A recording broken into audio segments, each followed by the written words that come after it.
Hey guys, welcome back to Trek on the Tube and welcome back to yet another Star Trek review. Today we're talking about Star Trek Lower Decks, Season 1, Episode 2, Envoys, and I liked the episode. Boom! Let me hit you straight with that statement right off the bat. There you go. I liked the episode. I mean, it's pretty obvious I'm already a fan of the show. I'm also very happy with the creative team behind it, and so naturally I enjoyed this second episode. The big question that keeps on getting thrown at me though is, did I enjoy it more than the first? And I've been trying to figure that out for a while now, for almost a week. And I don't know. Frankly, I just don't know. The first episode was a solid start and served its purpose as an introduction to the show very well, but this episode had more heart and was more focused on character development and building the bond that we, the audience, have with the main characters. And so, the episodes are very different. I don't know which one I liked best. Maybe the second? I don't know. It's just that in my mind, there's a lot more hype or excitement generated for the first episode, and that's probably because it was the first, and so it got me hyped for the show. I don't know. Anyway, now that I've addressed this issue and not at all answered the question, let me just carry on and start talking about why I liked Envoys, the second episode, so much. As I said, it had a lot of heart, not only because we learn more about who our four protagonists are, what they like, what they're afraid of, but also because we experience what it's like being aboard a Starfleet ship in this era through Rutherford's adventures. It's so welcoming, so positive, so uplifting. It was wonderful. It was wonderful and full of heart. So much so that everything Rutherford related ended up kinda stealing the show for me. Sure, I was intrigued in what Mariner and Boimler were up to on the planet's surface, especially considering they were taking a stroll through all of these different districts, which kept things interesting, but that damn Rutherford story. So good. It was all about finding yourself, staying true to yourself, daring to try new things, and all of this clearly because he's developing feelings for Tendi and wants to spend time with her. It was a compelling little plotline punctuated by a cute moment that even transitioned into a very familiar Next Generation style ending. So yes, that stood out to me, but that doesn't mean that the other story wasn't good as well. On the contrary, Mariner and Boimler's misadventures on the planet's surface were full of fun and little moments that concluded by giving us a glimpse of who Mariner truly is behind her I don't care, I do whatever I want kind of shell. She cares for Boimler, and it's nice to know that. To be honest, I was missing this kind of thing in modern Star Trek. You know, the smaller, character-driven moments. Because yes, Star Trek takes place in the future, and yes, there are these gigantic galactic powers constantly at each other's throats, but what really gets you with this franchise is Neelix trying to get Tuvok to dance. It's Odo and Lwaxana trapped in a turbolift, sharing their feelings. It's Archer sleeping in sickbay by his dog's side, worried that he will die during the night. And yeah, Envoys on that front delivered. I mean, generally speaking, the episode was a lot less in your face, I found, than the first. It was still very fast paced, the jokes came flying in at an alarming rate, so did the Easter eggs, but all of that was toned down somewhat compared to the first episode, probably to let both these emotionally driven stories breathe. And you know what?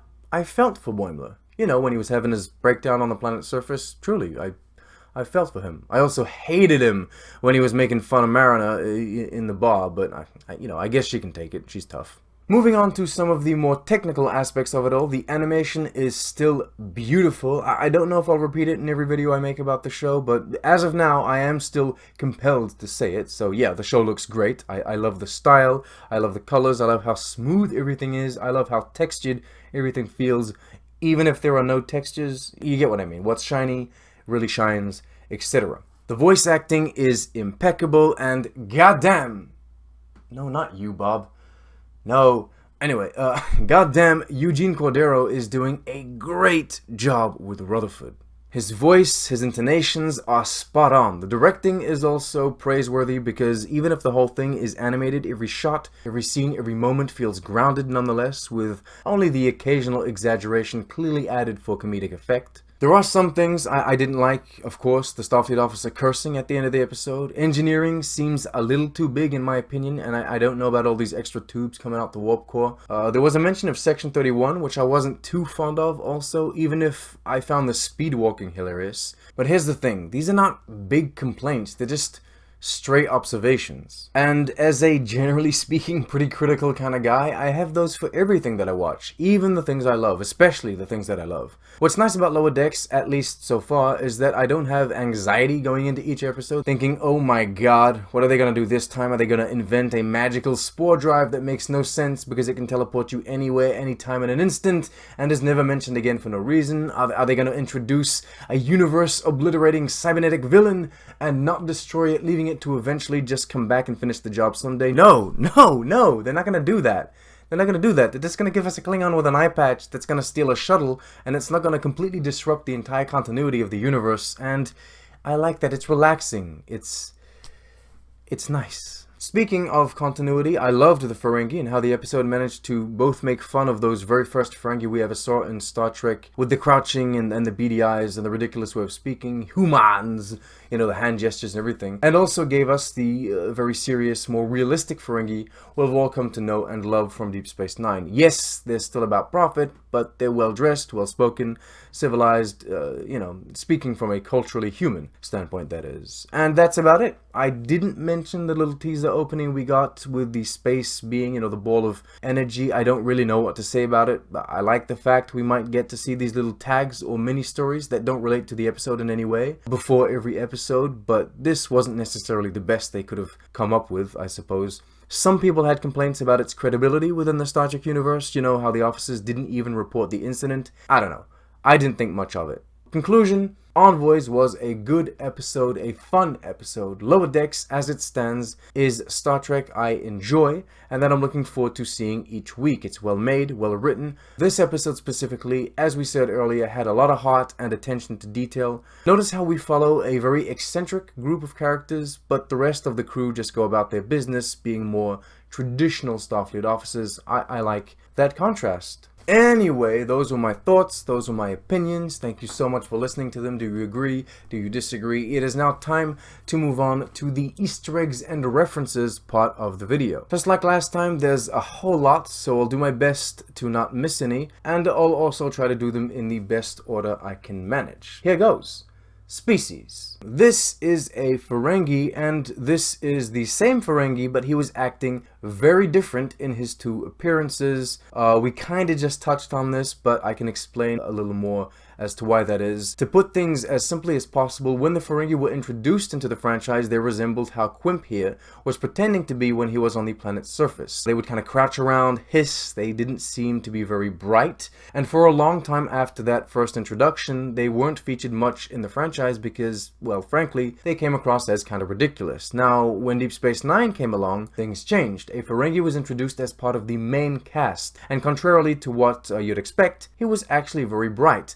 Not only that, but, you know, as we just said, he was well-dressed, well-spoken, he barely ever hissed, and yes, you guessed it, this kind of Ferengi is the one that resembles who Quimp truly is. So yeah, this episode of Lower Decks is very intelligently making fun of the drastic changes that were made to the species on a production and writing level, while also using those changes as part of the story, as part of the overall Star Trek lore. So congratulations on that. Other species we caught a glimpse of were the Klingons, Andorians, Lurians, Vendorians, a shape-shifting species from the animated series, Borg, even if they were just holograms, Rysons, Kalions, yes, those people that commit suicide when they're 60 in order to not drain the resources of their society, Aurelians, Arconians, Evora, and the insanely eagle-eyed interwebs managed to spot two obscure species, the Arcturians and Ariolo, which were only ever used as background aliens in some of the original series movies. Now, I guess we could end the species segment with this floating ball of light, which did remain unnamed in this episode, but it did remind everyone of the floating ball of light in the Next Generation episode, The Child. Technology-wise, engineering features a central table, very similar to the central console in the Next Generation. This is an anti-grav sled, like we've seen a few of throughout the Next Generation and Deep Space Nine. This Andorian weapon, the Ushan Tor, was first introduced in Enterprise. It was originally an ice miner's tool that then became a ceremonial weapon, you know, in the 22nd century. Maybe by now in the 24th century it's just a regular old weapon, who knows. Which brings us to this display of Klingon blasters that features some from the original series, some from the Next Generation, and even from the Kelvin timeline. I'm not sure what that implies, but there you go. Shuttles, we see a lot of them. The most recognizable of them all are this one, used from the original series, and these ones used in the Next Generation. Random objects include Corinne's eye patch. It's the same design as the one worn by General Chang in Star Trek VI, The Undiscovered Country. These two glasses, or cups, were made to look like recurring props from the Next Generation and Deep Space Nine. This bottle is from Deep Space Nine, and the luggage is again from Star Trek VI, The Undiscovered Country. While we're talking Klingon things, I know it's technically not objects, but, you know, what's spilt from that bottle is blood wine, a traditional and widespread Klingon beverage. This is Nyaaaah, a Klingon dish which is basically just live worms. I didn't realize you enjoyed eating worms, Nick. We've seen both blood wine and Nyaaaah so often in Star Trek that, much like the phases and tricorders and whatnot, they're basically no longer Easter eggs or references, they're just part of the environment. This is a little Ryzen totem known as the Horgan. They were first introduced in the Next Generation as a Ryzen symbol of fertility. This episode also mentions Boimler is looking for Nyaaaah, which, just like in the Next Generation, is a thing. Apparently, when you display one of these little statues publicly, you're searching for Nyaaaah. I couldn't tell you what it is, though. I mean, it's implied that Nyaaaah, you know, is sexy,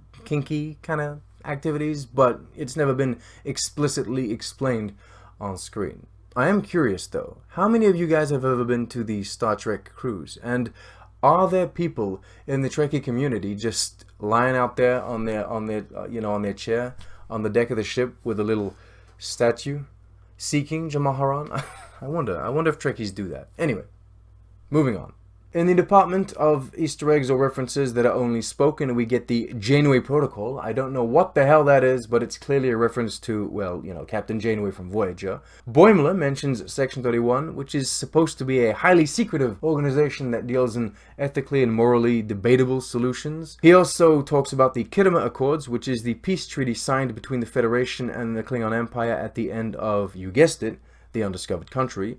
Boimler uses the greeting Nyaaaah, I can't pronounce that shit, heard once before in the Next Generation. Shax drops a very Bajoran in the name of the prophets, which is a reference to both the Bajoran faith and a bunch of strange-ass aliens living in the wormhole in Deep Space Nine. Going back to Boimler, at one point during the episode, he goes on a long and depressing rant/explanation of what's going to happen to him before he dies. This is clearly a nod to an often recurring scenario in the franchise. Oh, and Mariner also mentions Raktajino, which is Klingon coffee. To end all this, I don't think it's necessarily a direct reference, but most Trekkies online seem to be making the connection. The various impossible tests that Rutherford goes through in this episode reminded everyone of the famous Kobayashi Maru no-win scenario used at Starfleet Academy. And the last thing that might just be the enemy that likes Nemesis too much, couldn't help but seeing similarities between this shot and the opening shot of Nemesis above Romulus. One last reference, kinda unrelated to Star Trek, is the way Rutherford stands up in that scene when he's fighting the Borg. It is exactly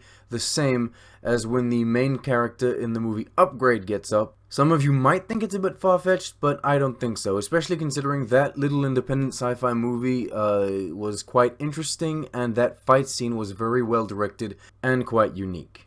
And that's it. 18 million thousand years later, we have gotten through all of these Easter eggs. I think they were a little less than in episode 1. Maybe things are going to calm down a bit.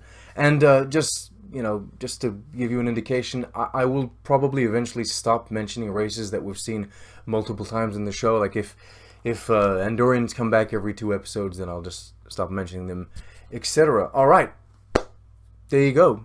Thank you so much for watching. I know there are a lot of other Star Trek channels out there now and that do this kind of thing, sometimes faster than I do, but yeah, I thank you for your support. I will continue making these videos nonetheless because it's fun. I like doing it, and I like seeing your comments. So yeah, remember to like, share, subscribe. You can become a Patreon. You can become a patron and help this channel out on Patreon, and most importantly, live long and prosper.